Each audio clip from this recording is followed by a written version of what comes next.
Selamat sore, Om Swastiastu, Assalamualaikum warahmatullahi wabarakatuh, salam sejahtera bagi kita semua, salam rayu-rayu. Hari ini kita ketemu lagi dengan Universitas Terbuka Denpasar di saluran podcast UTD Pasar 77. Para pemirsa sekalian, tanpa terasa ini podcast kita yang pertama kali di semester yang kedua Pak Dir ya. Hari ini kita kedatangan narasumber yang sangat luar biasa. Mohon izin, ada Pak Yudantoro Bayu dari Kepala BKN Regional Wilayah 10 Kota Denpasar. Kemudian ada juga Direktur UT Denpasar dengan Pak Gus Tatang Sopandi. Selamat sore Bapak. Selamat Mudah-mudahan sore. dalam keadaan sehat walafiat semuanya Pak ya. Ini mungkin banyak pertanyaan Pak. Ini karena kan sekarang berseliweran nih Pak di jalan utama Jalan Sesetan. Kok banyak sekali istilahnya peserta dengan pakaian hitam dan putih memasuki kampus UT Denpasar, tapi terpampang di sana selamat datang calon CPNS Kemenkumham Pak. Nah ini mungkin sedikit minta istilahnya testimoninya dari Pak Yudantoro, kenapa sih kok memilih Universitas Terbuka Denpasar sebagai lokasi untuk tes calon ASN khususnya dari Kementerian Kemenkumham. Tetapi sebelum Pak Yudantoro menjawab, mungkin sedikit sebelumnya mungkin Pak Gus Tatang bisa memberikan sedikit lah terkait dengan apa sih sebenarnya UT Denpasar Pak. Gitu. Monggo silakan Pak Direktur. Baik, terima kasih Pak Gede. Terima kasih Pak. Saya manggil Pak Yulu aja ya biar yang pendek itu kan yang mudah diingat. Selamat sore teman-teman mitra UT Denpasar 77. Hari ini, sore ini kita kedatangan tamu yang sangat luar biasa dan tanpa diduga-duga kita pada hari ini bisa melakukan podcast. Perlu saya sampaikan pada Pak Yudo, jadi kita di UT Denpasar, gedung ini baru kita gunakan operasionalnya dari mulai bulan April. Bahkan kita ini belum diresmikan Pak Yudo. Jadi ketika ada permohonan untuk kolaborasi dengan Kemenkumham dan BKN, kami di sini sangat menerima dengan baik karena selain kita saling membantu sesama institusi pemerintah, kita juga kesempatan ini kita bisa pergunakan untuk sosialisasi kepada masyarakat, terutama jumlah CPNS yang sangat banyak. Jadi mudah-mudahan dengan adanya kegiatan ini sama-sama saling memberikan manfaat yang ya untuk semuanya. Mungkin itulah sekilas pengantar dari saya terkait dengan keberadaan UT Denpasar yang saat ini digunakan oleh para peserta untuk melaksanakan tes CPNS. Ya, sebelumnya Pak Direktur, mohon izin sebelumnya, berapa sih sebenarnya jumlah mahasiswa kita Pak Direktur? Untuk UT Denpasar sendiri, ada Oke. berapa wilayah jangkauan kerja yang memang dibina oleh UT Denpasar sendiri? Oh iya, perlu saya sampaikan. Jumlah mahasiswa di UT Denpasar itu sekitar 15.749, Pak. Tersebar di wilayah Bali, Provinsi Bali di 9 dan kota ya, 9 kabupaten dan kota. Dari mulai Jemberana sampai Karangasem. Selama terjadinya COVID, kita itu kalau iya ternyata benar di balik musibah itu ada berkah. Jadi untuk UT khususnya yang sejak 84 menerapkan pembelajaran jarak jauh sangat terbantu sekali informasi jarak jauhnya itu. Dari jumlah mahasiswa 2020 itu 5.000, sekarang udah 15.794. Dan prodi kita itu sangat lengkap Pak Kepala BPN. Kita ada 48 prodi, diploma dan S2 serta 2 program studi untuk S3. Jadi keseluruhannya 50 program studi. Dan untuk akreditasi institusi kita sudah A.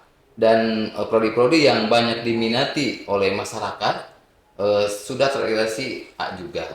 Jadi semakin kesini alhamdulillah UT semakin dikenal oleh masyarakat bahwa yang pertama mereka itu sanksi dengan UT karena apakah selalu pertanyaan muncul Pak, apakah UT itu negeri? Nah, jadi sekarang sudah lebih banyak yang mengetahui, bahkan kalau dulu mahasiswa kita itu cenderung mahasiswa-mahasiswa yang sudah bekerja, yang sudah relatif usia senja, bahkan ya yang mau pensiun juga ada, tapi sekarang lulusan SMA juga banyak yang memilih untuk berkuliah di UT. Ya, terima kasih Pak Direktur, luar biasa. Ini capaian luar biasa buat UT Denpasar. Yang awalnya mahasiswa kita tuh nggak nyampe 10.000 ya Pak Direktur. Iya, Ya. iya. Tapi berangsur-angsur setiap semester karena juga istilahnya kolaborasi dan sinergi antara instansi pemerintah Kota Denpasar dan juga kabupaten yang lain. Ya, misalnya pemerintah Provinsi Bali sangat mendukung keberadaan UT Denpasar. Mungkin untuk selanjutnya saya sedikit akan mengupas dari Pak Yuda, Pak Yuda ya. Pak Yuda, mohon maaf sebelumnya. Ini kan mungkin Pak Yuda dari sisi instansi kan kita sama-sama dari pemerintah Pak Yuda.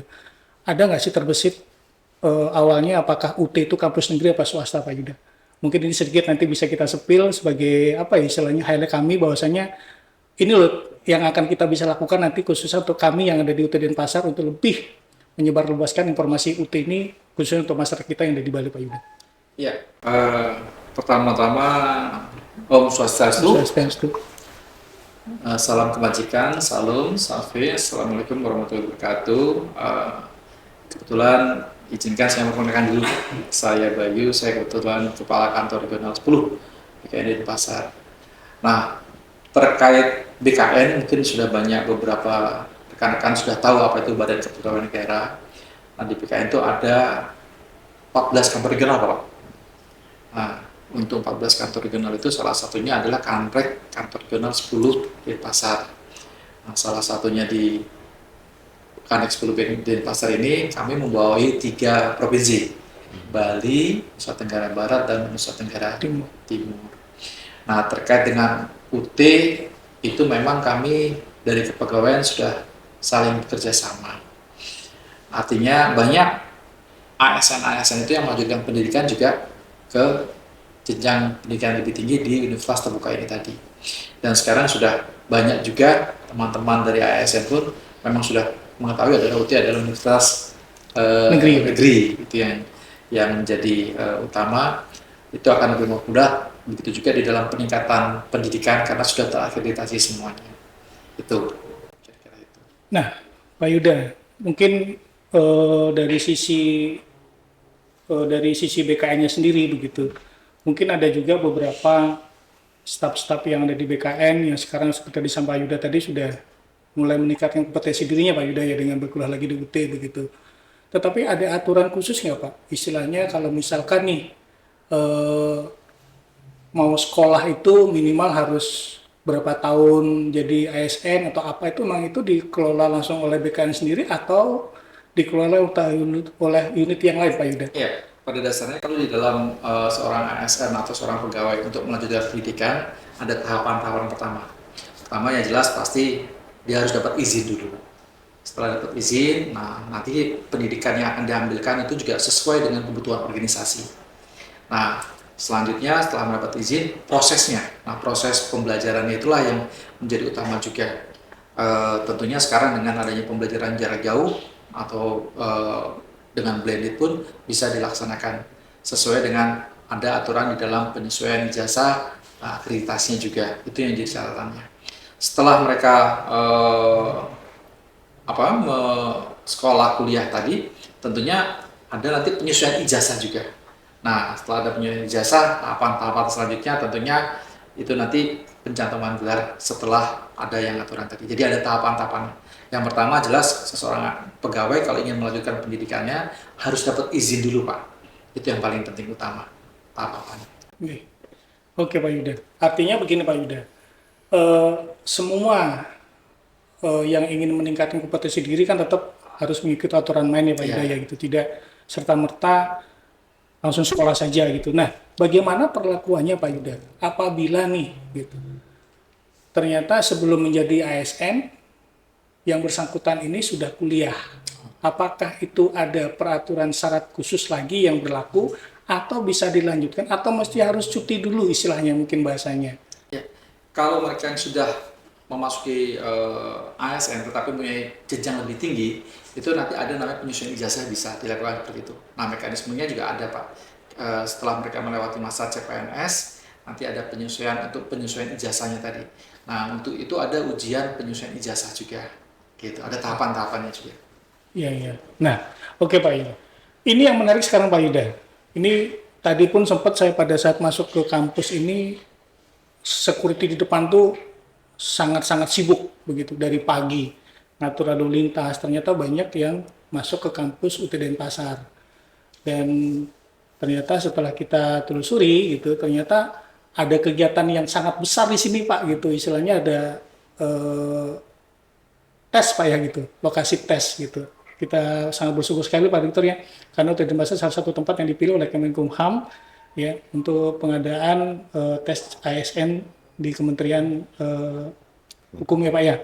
Nah, kenapa Pak Yuda kok bisa memilih UTDN Pasar? Atau mungkin sebelumnya ada historis tertentu mungkin atau pernah melakukan di satu tempat atau bagaimana Pak Yuda?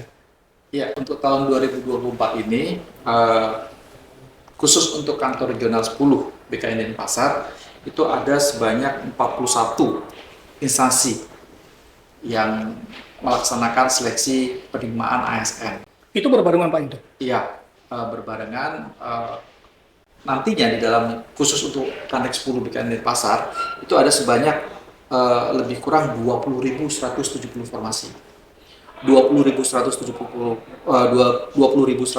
itu di situ jumlah pelamarnya sebanyak 173 ribuan. Yang sudah submit adalah sebanyak 166.451. Nah, salah satunya adalah instansi Kementerian Kumham tadi. Nah, di dalam pelaksanaannya tadi, ada pelaksanaan itu tadi ada yang instansi sifat instansi mandiri. Ada yang BKN mandiri, menggunakan fasilitas BKN, seperti di kantor regional itu kami punya stasiun care, ada juga beberapa UPT. Dan BKN juga menyediakan adalah BKN, stasiun BKN mandiri. Nah, khusus di sini Kumham adalah instansi mandiri sendiri Pak. Tentunya di dalam penentuan itu setiap instansi yang melakukan pelaksanaan secara mandiri sudah mengetahui standar infrastruktur yang harus disiapkan untuk berlangsungnya seleksi CASN ini tadi. Artinya memang ini tadi ada yang cukup mandiri atau memang ada yang memang dikawal oleh pusat ya begitu Pak ya, untuk lokasi ujiannya begitu Pak ya. Tetap pelaksanaannya tetap dikawal. Tetap dikawal oleh PKN ya. Nah, mohon maaf Pak Yuda, saya kembali lagi ke Pak Agus Tatang nih, selaku Direktur UTDN Pasar. Apa yang menjadi mimpi Pak Agus? Sekarang kan banyak nih calon-calon ASN baru, khususnya dari Kementerian Kemenkumham yang melakukan tes di sini begitu. Adakah istilahnya misi tertentu yang secara tidak langsung ada dalam pikiran Pak Direktur harus ngapain nih UTDN Pasar? Baik, kalau kata Ustadz, silaturahmi itu sangat banyak ininya, sangat banyak faedahnya. Jadi ketika saya diminta untuk kolaborasi dengan Kemenkumham, saya dengan senang hati mengupayakan memfasilitasi dengan pusat supaya ini bisa terselenggara. Karena kita yang mengawal tempat di sini, tapi urusan prosedur segala macam kan PT Pusat. Dengan berbagai pernyataan dan pertimbangan, saya meminta agar kerjasama ini harus terrealisasi. Karena bukan hanya untuk saling membantu saja secara langsung, tapi ada sesuatu yang sebetulnya secara tidak langsung sangat bermanfaat untuk UTDN Pasar khususnya. Jadi dengan jumlah 5.200-an lebih lulusan SMA yang ikut tes CPNS, secara tidak langsung kita menginformasikan UT tanpa perlu kemana-mana. Kemudian seandainya nanti dari kuota sekitar berapa Pak yang Kemenkumham itu 200-an atau 300-an? Iya, 200-an. Ya sekitar 200-an lebih terjaring sebagai CPNS dan ya sebagai ASN. Ke depan kita bisa bekerja sama lebih jauh untuk meningkatkan kualifikasi akademiknya mereka, karena mereka kan baru menempuh jenjang SMA. Selain yang terjaring, untuk teman-teman yang hampir 5 ribuan lebih yang tidak terjaring CPNS, kita banyak peluang. Apakah mereka itu melanjutkan kuliah atau misalnya nunggu lagi nanti pendaftaran baru untuk CPNS, sehingga kita bisa berikan solusi untuk ya kesempatan sambil nunggu bisa kita tawarkan program-program UT yang hampir yang 50 program studi itu mungkin yang untuk SMA dan diplomanya itu sekitar 40-an program studi. Dan ini menurut saya peluang yang awalnya tidak terpikirkan. Sehingga dengan adanya kolaborasi ini ya banyak manfaat untuk kita semua, bukan untuk BKN dan Kumham saja, tapi kita juga yang memberikan fasilitas membantu sangat terbantu, malah lebih sangat terbantu. Ya.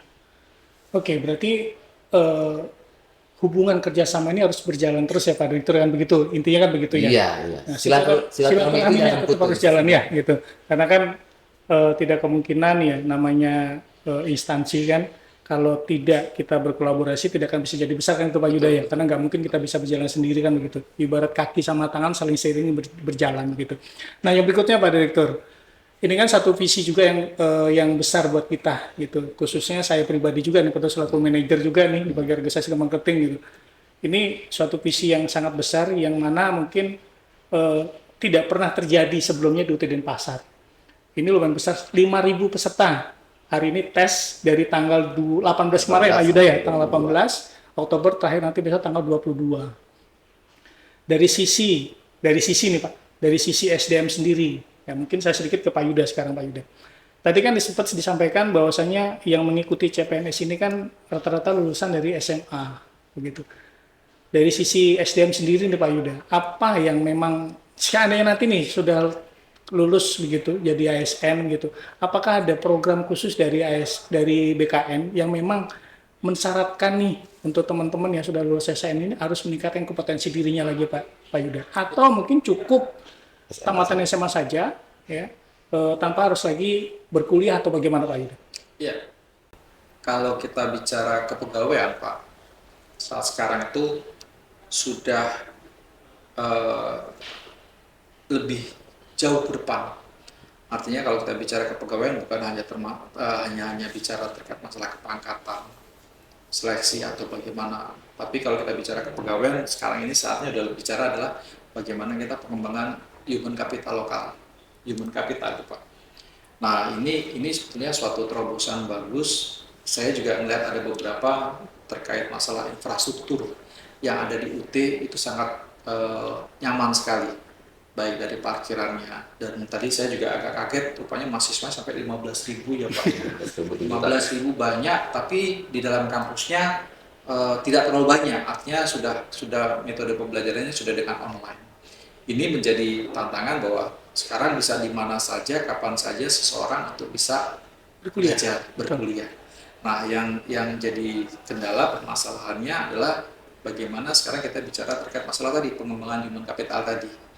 Nah, banyak ASN itu yang mereka mau melanjutkan pendidikannya, tetapi bingung Pak.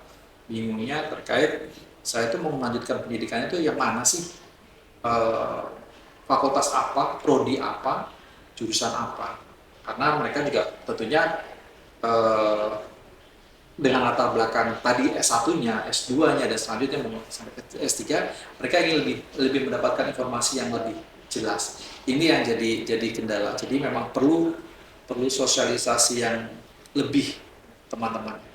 Nah, saya lihat memang ada beberapa kemudahan untuk seorang ASN dengan adanya pembelajaran jarak jauh atau online, terutama di UT, itu tidak membebankan untuk setiap pegawai itu membagi waktu antara bekerja dan kuliah. Ini jadi menarik lagi Pak. Jadi kalau kita bicara tadi human capital tadi, saya ingat waktu saya kuliah dari kita SD, SMP, SMA, kuliah S1, S2, S3, tujuannya adalah lulus nyari kerja. Betul. Kenapa nggak kita balik dengan kerja, kita bisa kuliah. Ini yang paradigma ini. Nah tentunya hal-hal kayak gitu menjadi peluang juga seorang pegawai bisa terus meningkatkan kompetensinya. Dan itu saya lihat bisa dilaksanakan juga di UT dengan adanya program yang jarak jauh tadi atau dengan online tadi. Ini jadi catatan yang menarik. Jadi kalau berbicara terkait kepegawaian, kita sudah jauh Pak. Bagaimana kita harusnya mengembangkan human capital lokal itu tadi. Dan salah satunya bagaimana kita bicara pengembangan SDM. Gitu. Pembelajaran yang berlanjutan itu yang menarik di sini. Betul. Nah, ini kan hari ini kan ada tes ini kan dengan menggunakan sistem cap Pak ya. Jadi online ya. Di UT juga sama ya Pak Direktur, kita juga punya skema ujian online-nya begitu. Nah, kalau boleh tahu Pak Yuda, ini untuk soal ini kan berarti dikelolanya kan oleh pusat Pak. Ya. Dikelola pusat yang mana peserta ujian ini benar-benar secure, benar-benar harus bersih lah istilahnya gitu dari gangguan yang lain begitu. Ada nggak Pak dari kemarin tanggal 18 itu sampai dengan per hari ini mungkin sebelum besok lah ya gitu. Ada nggak Pak peserta yang mungkin yang mengalami shock atau mungkin sakit, mungkin karena belum apa sudah pressure duluan begitu, stres begitu Pak? Ya. Di dalam pelaksanaan seleksi nasional ini BKN nggak bergerak sendiri Mas. Jadi ada Panselnas, ada BKN, Menpan, terus ada BPKP juga, terus ada konsorsium PTN, dan mereka yang membuat soal tadi. Jadi setiap tahun tuh soal-soalnya selalu refresh, update tadi. Dan begitu juga ada juga dari BSSN Sandi Negara untuk melakukan security system semuanya. Jadi BKN tidak bergerak sendiri, ada dari mitra juga dari instansi-instansi lain yang memang tergabung di dalam Panselnas tadi. Jadi dari akuntabelnya memang sudah ada pelaksanaan seperti itu. Nah, terkait dengan tadi siswa atau peserta yang tes itu, nah ini ya sekarang ini tergantung dari kesiapan masing-masing peserta Pak. Kalau dari peserta itu sebetulnya kalau kita lihat rata-rata mereka peserta itu sudah sangat-sangat pintar intelijensinya. Itu bisa dilihat dengan standar IP yang ada. Itu kan minimal sudah IPK-nya saja sudah 3. Berarti dari sisi pintar mereka sudah pintar. Nah, yang jadi utama untuk seorang peserta lolos itu tinggal 2 Pak. Bagaimana dia bisa emotional question-nya dan satu lagi spiritualnya tadi. Ini yang biasanya lebih dominan untuk seseorang ASN itu. Jadi nanti akan kelihatan seorang ASN yang lulus biasanya mereka lebih tenang. Terus sudah gitu ya kalau dibilang pintar mereka sudah rata-rata udah di atas pintar semua Pak, IPK-nya udah atas 3. Nah, sekarang bagaimana mereka bisa tenang dan mereka bisa yakin. Nah inilah kalau mereka sudah yakin sehingga dampaknya mereka nggak akan mendengar lagi ada orang yang bisa masukkan atau apa yang bisa nolongnya adalah diri sendiri Pak. Gitu. Jadi yang lebih utama di dalam tes ini kalau saya lihat adalah bagaimana seorang peserta itu memanage emosional dan spiritual. Artinya harus aware dengan diri sendiri Pak, itu yang penting Pak ya. Jadi dalam artian tidak usah mendengarkan omongan orang lain, tapi yakin dan percaya diri lah saya gitu. Karena kepercayaan itu kadang susah dibangun Pak Yuda, karena belum apa-apa rekannya ngomong A sudah kepikiran duluan kan gitu. Karena faktor kecemasan tadi mungkin karena berlebih sehingga itu membuat stres karena dan terakhir bagaimana kita bisa juga yakin rezeki itu kan ada di mana saja. Betul. Mau berkarya pun bisa di mana saja. Betul. Tidak bisa di ASN, ada kesempatan lain teman-teman yang calon-calon itu bisa berkembang. Betul Pak Yuda. Nah, yang berikutnya kembali ke Pak Direktur nih. Ini asik Pak Direktur. Kalau misalnya kita kupas bisa panjang kayaknya nih. Nah, berkaitan dengan tadi ini saya pikir masalah terkait peningkatan kompetensi atau human capital tadi Pak ya, gitu. Dari sisi UT sendiri Pak Direktur, penyelenggara sistem pembelajaran jarak jauh, dari sisi akreditasi perguruan tinggi juga kita sudah A, kemudian dari program studinya juga rata-rata juga sudah A semua kan gitu. Nah, mungkin seperti yang disampaikan Pak Yuda, pada saat nanti SDM ini ingin mengembangkan potensinya lagi gitu kan tergantung dari jurusan yang memang dibutuhkan kan gitu Pak Yuda ya. Nah, kembali lagi ke Pak Direktur nih. kira-kira nih Pak Direktur, apa sih jurusan apa saja nih yang kira-kira selama ini menjadi favorit nih gitu? Kalau dibilang favorit, ya tergantung lah ya gitu, karena kan tergantung dari nasabah sendiri atau konsumen sendiri. Nah, rata-rata kita kalau ambil rata-rata kita tarik benang merah nih Pak gitu. Kira-kira ada nggak sih yang menjadi eh, jurusan yang paling banyak gitu yang diminati oleh calon mahasiswa sendiri begitu dari UT Denpasar sendiri Pak? Oke. Sebelum saya menjawab yang langsung ke fokus program studi yang menjadi favorit, jadi kalau kita bukan unggulan tapi favorit karena mata program studi mana yang banyak peminatnya itu yang menurut kita itu unggul karena terbukti eh, banyak mahasiswa yang mengambil program studi itu. Seperti yang tadi disampaikan, UT sejak awal didirikannya bertujuan untuk memfasilitasi kebutuhan masyarakat dalam meningkatkan kualifikasi akademiknya. Banyak masyarakat kita, semua kan kalau kuliah zaman kita juga awal yang dituju itu negeri kan ya Pak? Dari SD, SMP, SMA sampai perguruan tinggi, pasti yang dikejar itu negeri dulu sebelum ke yang lain-lain. Nah, eh, karena jumlah penduduk kita tidak sebanding dengan jumlah perguruan tinggi negeri, akhirnya kan banyak mahasiswa masyarakat kita yang ingin ke negeri tidak bisa ke negeri, apalagi yang terkendala dengan tempat, terkendala dengan biaya, terkendala dengan berbagai hal, maka UT hadir sebagai perguruan tinggi negeri untuk mengakomodir kebutuhan itu. Jadi ketika kita sambungkan dengan apa yang tadi disampaikan Pak Yuda, bahwa antara kuota yang akan menjadi ASN dan jumlah yang tidak lulus itu kan cuma mungkin tidak sampai 10%. Nah, kita hadir ini untuk memberikan solusi kepada mereka karena rezeki itu sudah diatur. Jadi dan rezeki itu hanya kita aja matanya mata lahir ya. Jadi ketika ada ASN, oh berarti rezeki yang paling mudah itu di ASN. Padahal banyak juga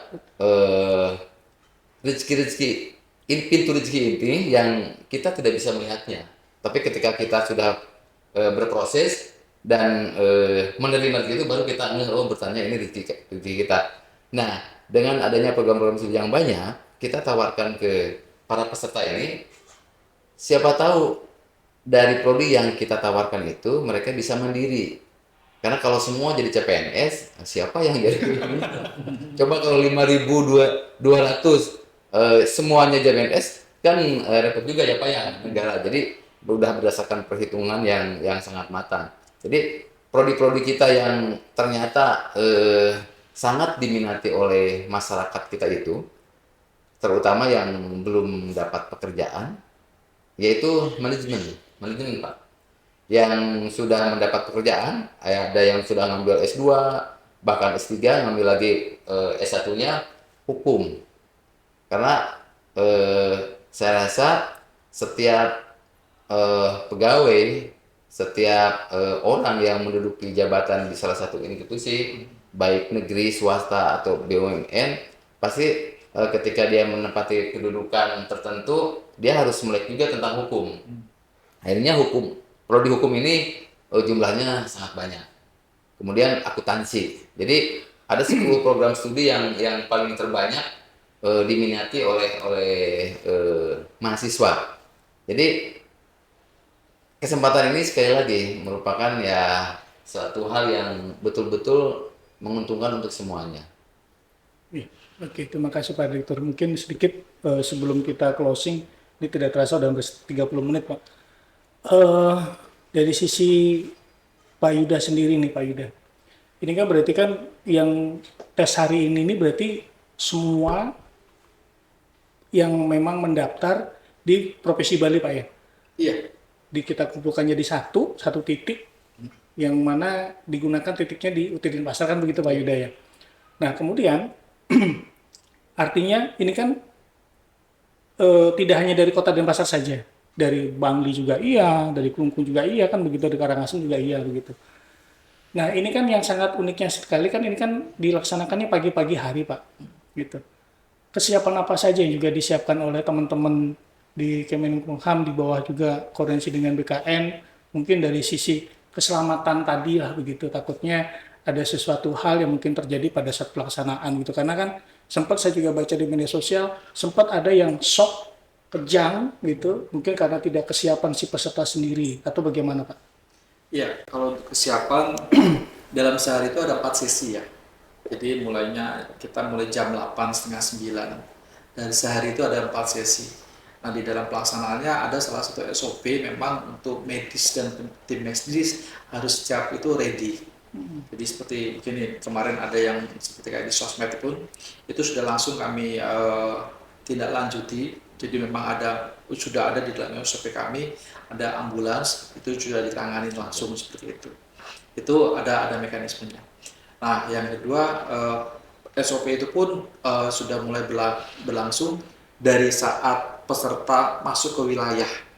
Jadi saat parkir itu ada di scan body juga, dicek tubuh dengan detektor. Nah, di situ peserta hanya boleh membawa KTP dan kertas penggunaan dan kartu ujian dan pensil, kertas pun sudah disediakan di dalamnya. Nah, di dalam pelaksanaan pun sekarang sudah sangat-sangat setiap tahun tuh aplikasi selalu dikembangkan. Ada kontrol juga untuk pengguna di mana sudah menggunakan face recognition, jadi menggunakan integrasi dengan nomor induk kependudukan. Nah ini yang menjadi catatan juga, termasuk dengan joki pun sudah kita bisa tangkap karena orang yang hadir pun harus dicek foto kehadirannya pun sudah ada dan itu akan langsung dicek dengan NIK-nya yang ada. Jika ketahuan otomatis nantinya juga NIK-nya itu akan diblok, jadi tidak bisa mendaftar di dalam PNS, itu sudah akan terdaftar Next semuanya. Pak, ya, berikutnya kalau misalkan ada gitu di blacklist itu seperti itu. Di dalam pun masing-masing lokasi sudah ada alat pengacak sinyal untuk jumpernya, jadi tidak bisa ada sinyal di dalam, dan ada beberapa SOP yang memang sudah ada pelaksanaannya. Nah, di dalam pelaksanaannya tentunya yang tadi Pak, yang lebih utama adalah bagaimana peserta ini harus bisa lebih tenang, lebih mengontrol emosinya dan lebih fokus di dalam pekerjaannya. Makanya di beberapa titik memang sudah kami di dalam pelaksanaannya sudah ada standar-standarnya memang sudah harus kita lakukan seperti itu. Yang menarik Pak Yuda tadi, 1 hari 4 sesi Pak Yuda. Iya, 1 hari 4 sesi itu setiap sesi pesertanya beda-beda Pak Yuda. Setiap pesertanya beda-beda. Luar biasa. Beda-beda Pak. Dengan sarana yang memang sudah disiapkan dari awal Pak Yuda ya. Iya. Nah, Pak Direktur, ini tantangan buat kita Pak Direktur. Kita ada ujian online, mudah-mudahan bisa kita ngikuti jejaknya KBKN Pak Yuda. Dan yang terlebih-lebih sekarang kan yang kita canangkan kan, khususnya kami Pak Yuda ya di UT Denpasar, berusaha untuk menyebarluaskan informasi ini kepada khususnya masyarakat kita yang ada di Bali gitu. Karena kan seperti yang disampaikan tadi, masyarakat kita di Bali kan kecil. Banyak masyarakat pendatang yang ada di Bali begitu. Tidak menutup kemungkinan mereka, seperti yang tadi saya sangat mengelak tadi dari apa yang disampaikan Pak Yuda, mereka datang ke Bali tidak hanya bekerja tapi ingin meningkatkan kompetensi diri. Nah, closing Pak Direktur, sebelum kita tutup podcast ini, apa yang menjadi sececah harapan selaku Pak Direktur khususnya untuk UT Denpasar sendiri? Baik, harapan saya sebagai yang diberi amanah untuk memimpin UT Denpasar, ke depan kita lebih bisa eksis di masyarakat dan lebih membantu masyarakat sehingga kualifikasi akademik di Provinsi Bali ini akan lebih meningkat, APK-nya lebih meningkat. Karena berdasarkan beberapa diskusi dengan para pemangku kebijakan di Bali, kita masih perlu meningkatkan lagi APK daerah Bali. Mudah-mudahan karena UT hadir untuk memberikan solusi, itu bisa terrealisasi dengan adanya kolaborasi dengan berbagai mitra, salah satunya BKN dan Kemenkumham yang sudah mulai merealisasikan kerjasamanya pada pelaksanaan kegiatan tes CPNS ini. Ya, terima kasih. Pak Yuda, closing meetingnya sekali, mungkin bisa sedikit memberikan penguatan lah khususnya kepada masyarakat kita yang ada di Bali terkait dengan keberadaan UT Denpasar. Di sisi lain juga terkait dengan proses pembelajaran kita yang tadi mungkin seperti yang disampaikan Pak Yuda bisa online, bisa blended kan begitu. Nah, Pak Yuda sendiri juga sudah melihat kesiapan dari sarana prasarana kita sendiri. Mudah-mudahan di acara ini nanti kita bisa sebarkan informasi ini bisa sedikit lah, tidak terlalu banyak apa gitu, tapi sedikit saja gitu bisa didengar nanti oleh masyarakat Bali yang mana bisa memotivasi. Karena kan selama ini banyak masyarakat Bali itu yang masih rada-rada bingung, Pak.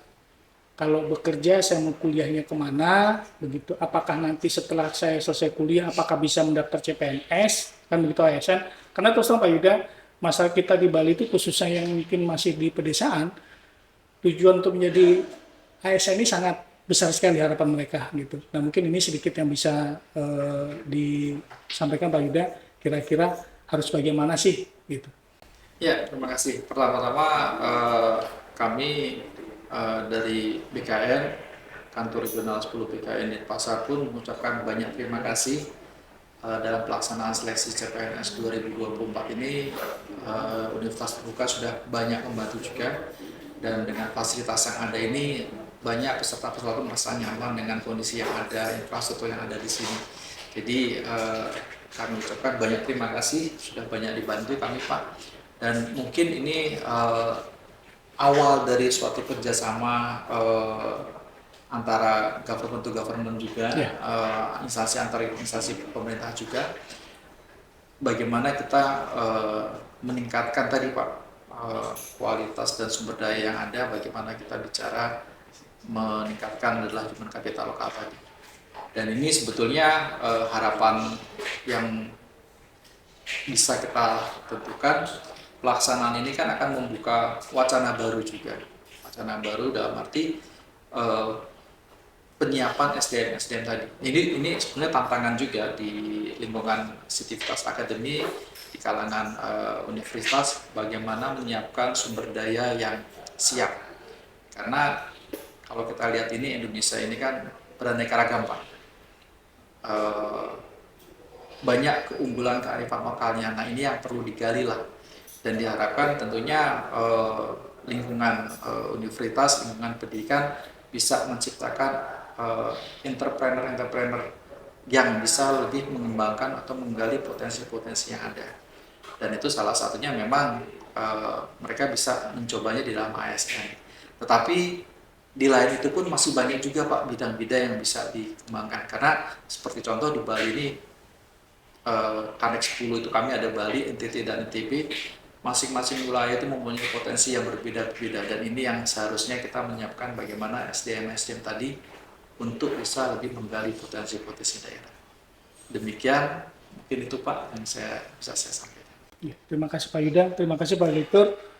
Teman-teman, para pendengar podcast UT Denpasar 77, sebelum saya closing, saya bisa narik kesimpulan bahwasanya yang terpenting dalam satu instansi adalah silaturahmi dan kolaborasi. Begitu Pak Yuda ya, Pak Agus.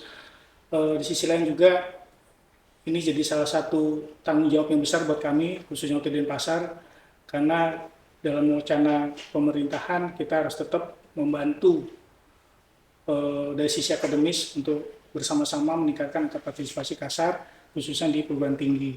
Mudah-mudahan dengan acara podcast dengan Kepala Kantor Wilayah 10 dengan Pak Yudantoro Bayu, ini bisa lebih nanti membuka paradigma khususnya masyarakat kita yang di Bali, ya. Di sisi lain juga terkait dengan perguruan tinggi, karena banyak juga masyarakat kita kalau mau kuliah tuh masih bingung. Di sisi lain kebentur dengan biaya, terbentur dengan jarak, ruang, dan waktu. Mudah-mudahan dengan adanya universitas terbuka ini menjadi salah satu solusi dan salah satu pilihan khususnya untuk masyarakat kita yang ada di Bali. Mari bersama kita tunggu bergabung di Universitas Terbuka. Sekali lagi saya dengan Pak Musanti. Om Santi Santitum. Wassalamualaikum warahmatullahi wabarakatuh. Selamat sore dan salam podcast 77.